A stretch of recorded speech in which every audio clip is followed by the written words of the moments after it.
Teacher जो पिछले 28 साल से वो सर्विस में था, उसको रिटायरमेंट के सिर्फ 7 दिन पहले उसको अभी निलंबित किया गया है, क्योंकि उसने एक फर्जी बीएड डिग्री लगाई थी जो पकड़ी गई।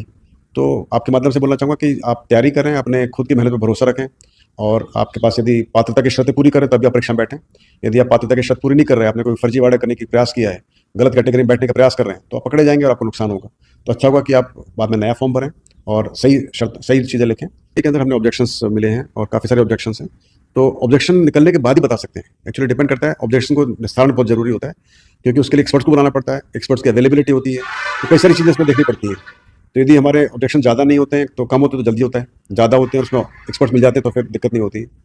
तो देखते हैं, अभी कुछ कह नहीं सकते कब तक निकाल पाएंगे। जैसे मैंने बताया, प्रयास हमारा पटवारी का दिवाली से पहले का ही था, अभी भी है, ये देखते हैं कितना जल्दी कर पाते हैं। आज एक कर दिया है कि 2 उसमें एजेंडा थे।